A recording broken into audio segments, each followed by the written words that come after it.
Hello, everybody, and welcome to a new episode of What the Field. I'm Emmeline. And I am Roman. Today we're joined by Luis Leblanc Torres, Managing Director of Alvelal Foods. Luis, thank you so much for being here with us today. And we'll be discussing Luis's work and Alvelal's work in one of the most deserted areas of Spain and what they're doing in the field of regenerative agriculture. Thank you very much for the invitation. It's an honor to be here. And well, let's start. I'm very curious about what we were going to start talking about. Thank you for being with us today, Luis. So, Luis, tell us a bit about yourself. How did a Mexican man like you end up in Spain and work in one of the most deserted areas of the country, also in regenerative agriculture? What is Alvelal Foods? Like, so many questions. Well, this can extend a lot, so I'll try to be short. Well, I came here to study my master's in organic agriculture, and while doing my master's in organic agriculture, I was doing an internship in one of the regenerative agriculture farms in Spain, Alfonso Chico de Guzman. Mm-hmm. Who's been with us before in the podcast? A good friend. So that was kind of my first approach to this new world. And well, while being there and all the opportunities surrounding the farm, I was able to get in contact and talk more with people about the association, the Alvelal Association, which is a group of farmers in the Altiplano of Granada, Murcia, and Almería. So in the south of Spain, right? In the south of Spain. Yeah. A very characteristic area with certain characteristics in terms of the amount of rainfall, the more than 1,000 meters above sea level. So it's a very specific characteristics that kind of gather all these farmers that have been working for more than 7 years now. And well, the opportunity arose in terms of trying to find someone that was interested in joining a movement that we will be talking more about this during the episode, but it's a movement that we are searching more for the restoration of a landscape. So regenerative agriculture is part of the framework that we have been working with Common Land Foundation, but it's a part of the job that we're doing. So we are focused also in trying to inspire people, in trying to get people back to their land and to create opportunities for them. So more or less that's a brief introduction of what am I doing, what Alvelal is doing, and how I ended up here. And Alfonso Chico de Guzman, whom you just mentioned, that we indeed did a podcast episode with a while back talking about regenerative agriculture. He mentioned a lot his efforts to regenerate the soil and reverse the certification process that's happening in this area of Spain. And so I don't want to get into the details of that too much. But what I would like to know is, what is your definition of regenerative agriculture? Because this is something that is not as easy and clear as one would assume, right? Yeah, so it's let's say it's a hot topic nowadays. I would say it's a new trend. A lot of people are starting to use it. So is it different to organic? So I think each one of us can define it, and well, this is my personal opinion, or the one that I have been like putting together, working with the people that we are working. But we see regenerative agriculture as a tool for the restoration of a landscape. As mentioned before, we see the restoration of a landscape as a starting point for four main pillars that we work in the framework, that is the economic return, or the financial return, the social return, the natural return, which regenerative agriculture and the regeneration of natural areas is also part of, and the inspiration return.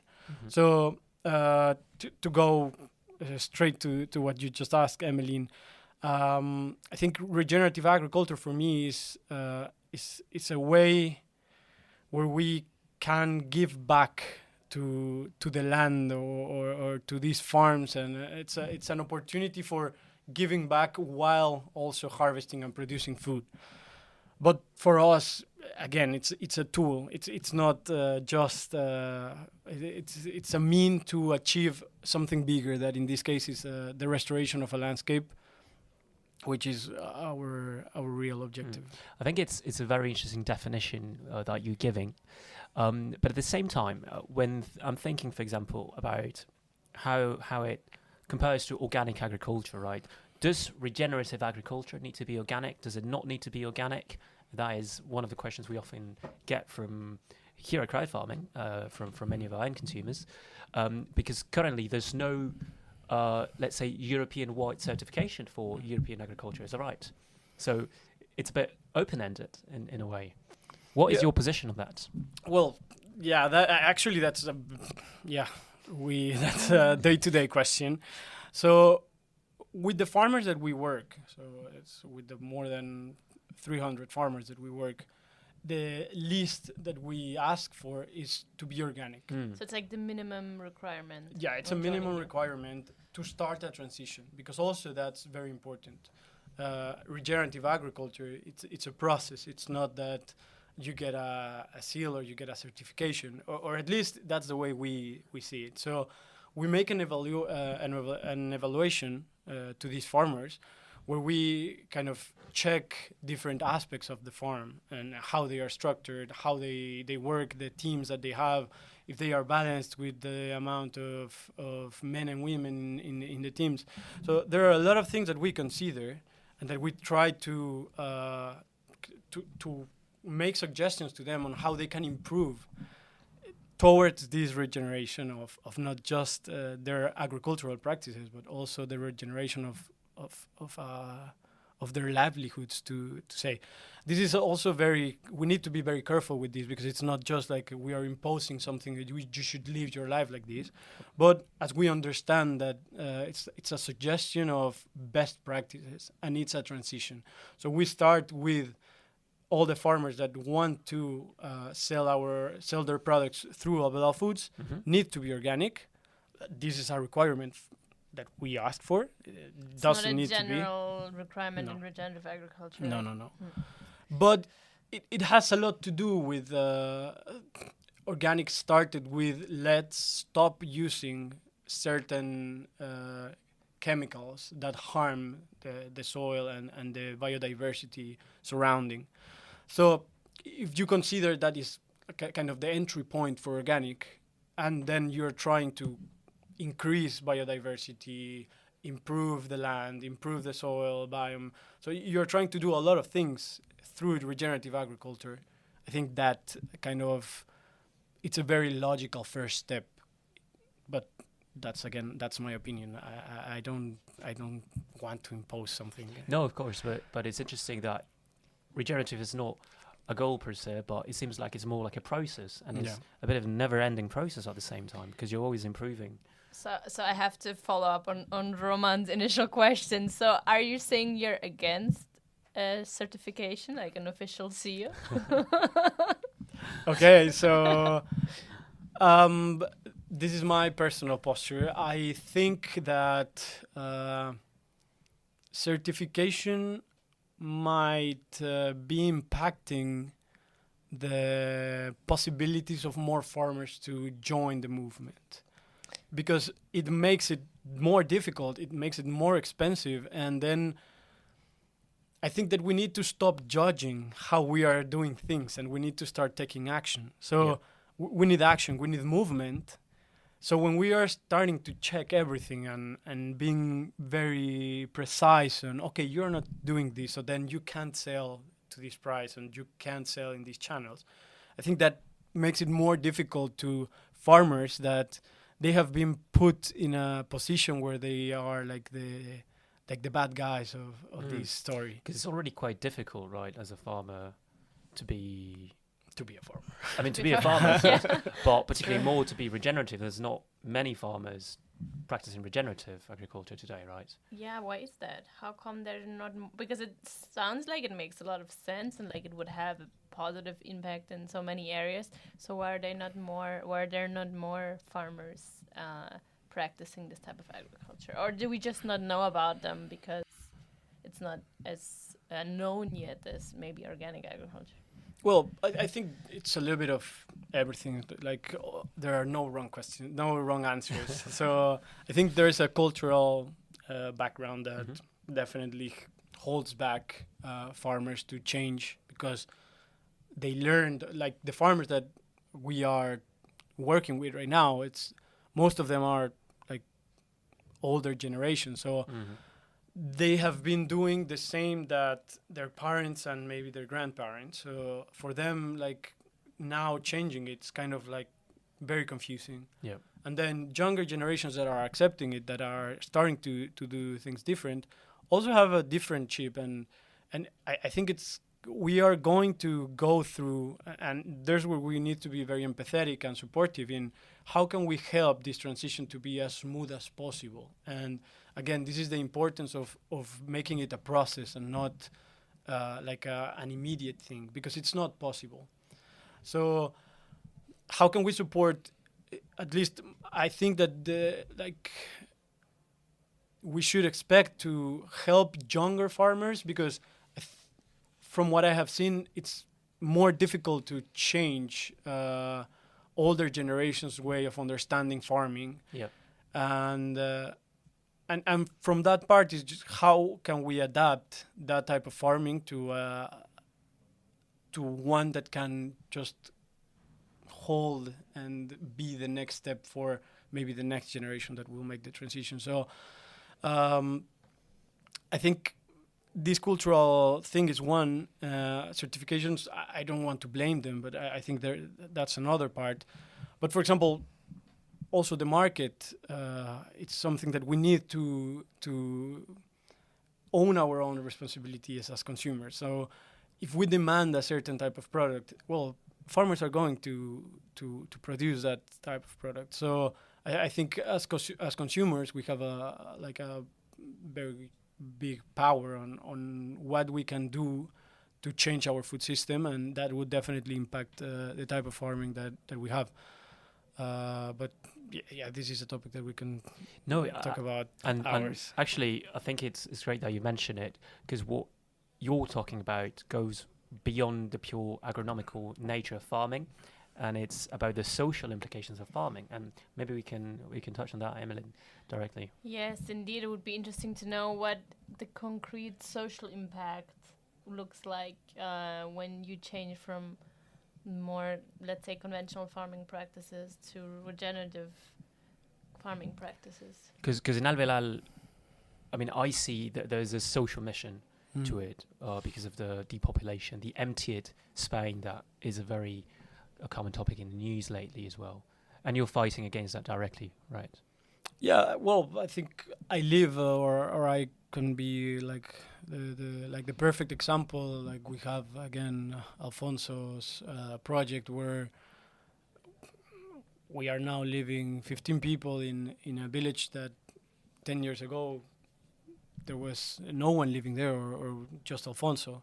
So we can see that more young people are interested and there are more opportunities, but I think we need to also understand that rural areas, most of the times, the only opportunity that you could find there was being a farmer. And right now, after several decades of telling people that being a farmer is a lot of job, you're not going to make money, and people don't see being a farmer as a cool thing that they want to. So it's not an aspirational thing.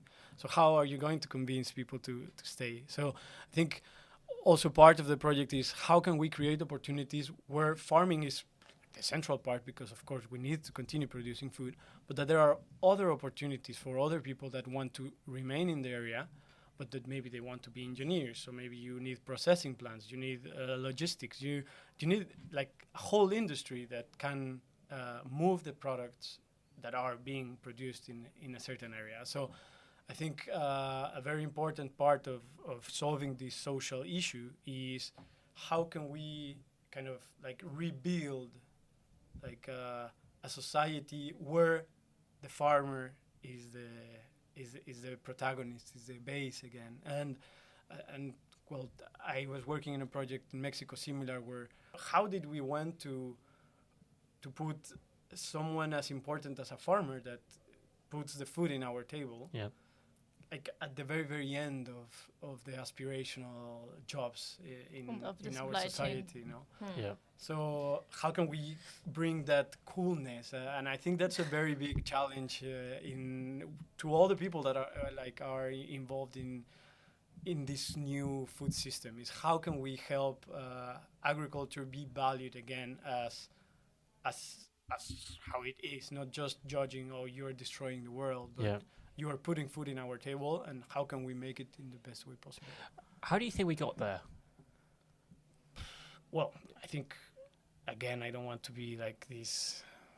I don't want to judge anyone, but I think that the system got broken when we needed to start industrializing food processing, food production. Yeah.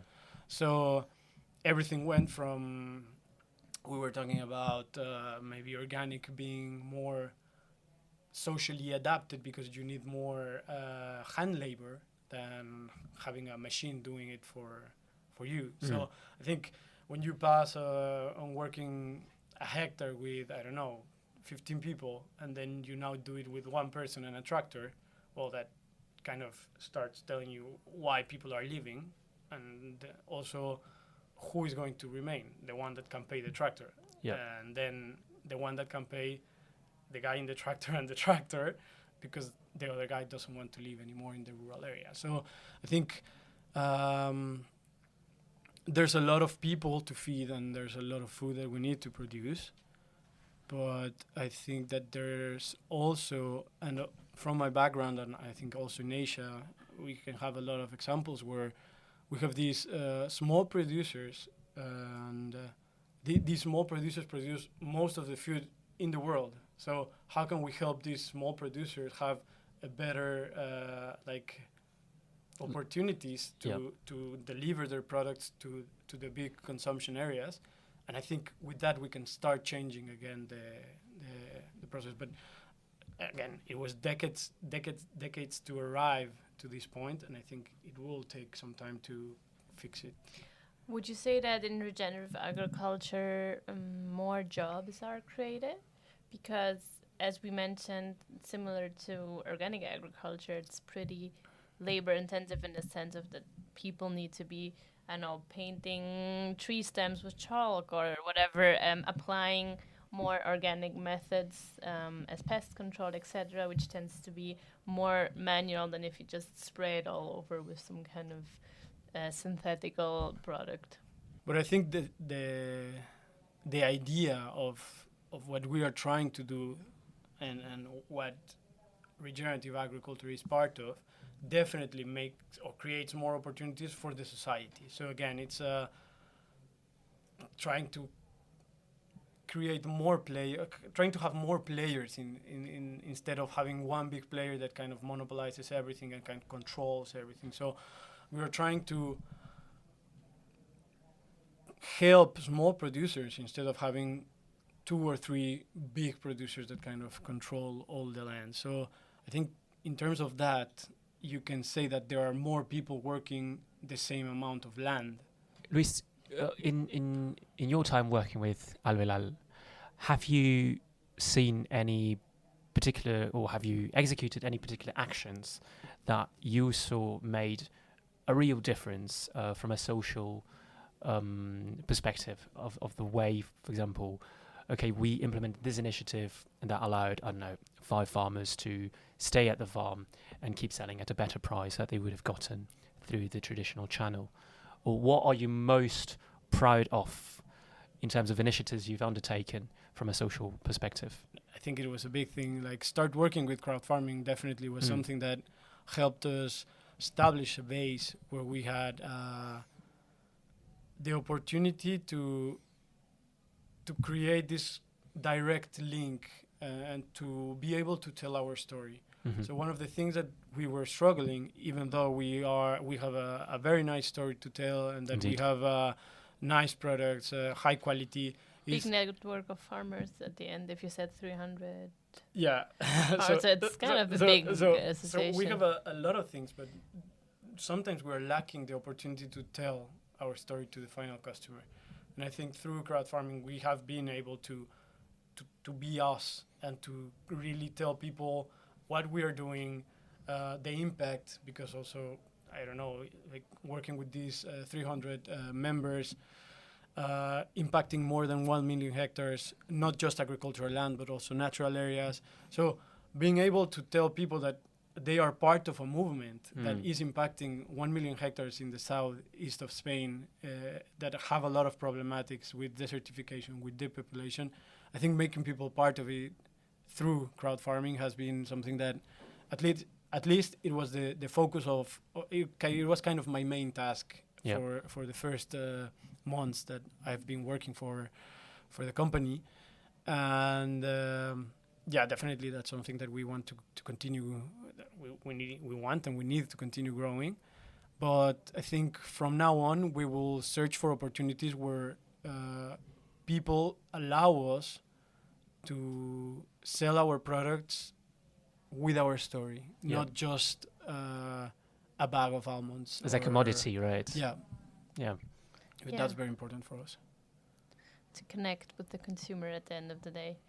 And I mean, supporting small farmers and making sure that they also in a way have a reason and have a purpose to stay in their areas, be it a very deserted area or simply just the depopulated area where there are not a lot of other opportunities.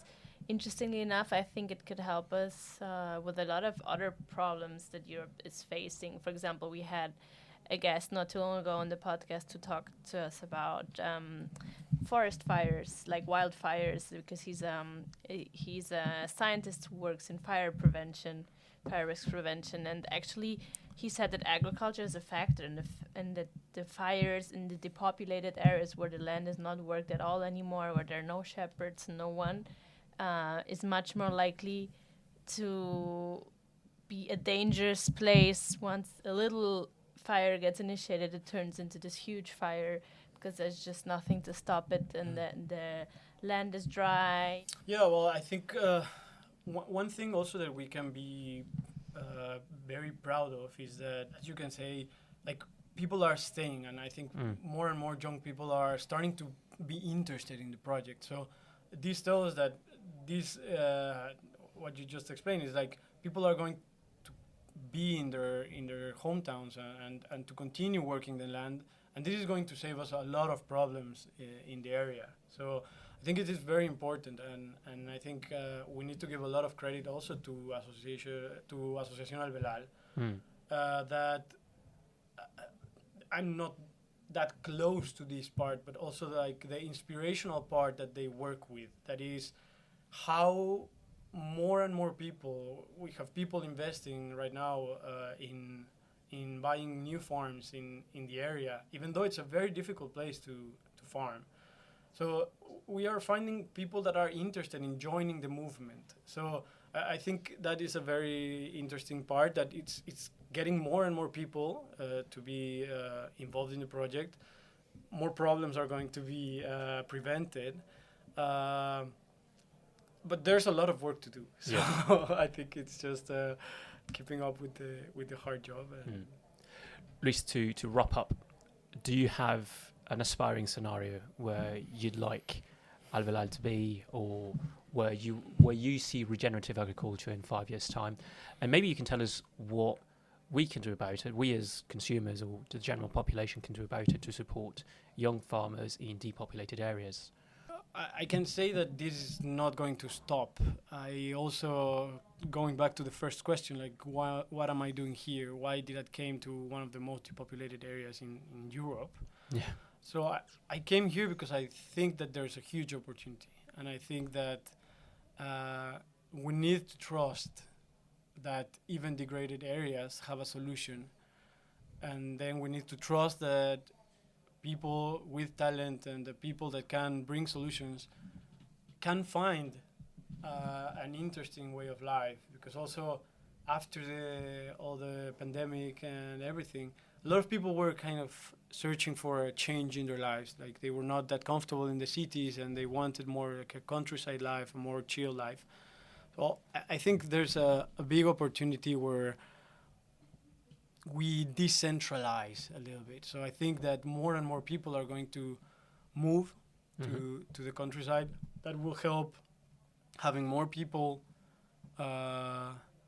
consuming directly from smaller producers. So that will kind of change a little bit the way we are consuming right now. That is, go and buy directly from a supermarket. Yeah. And yeah, I would just like to add, I think that we need also to find the people that are willing to be part of the change and work together. I think that's also a very important thing. We need to trust that big players, multinationals, like everyone that want to be part of this, because it can't be like a steady growth. We need to change it fast. So I hope that more and more people continue to be interested in a genuine way where we can definitely reverse all the damage that this industrialized agriculture have produced. Again, without telling that there's no good and bad. It's just it is what it is. Things happened. What can we do for moving forward? And well, again, I think just that. Well, Luis, I think this was fantastic to hear. Thank you so much for being with us today. I personally learned a lot.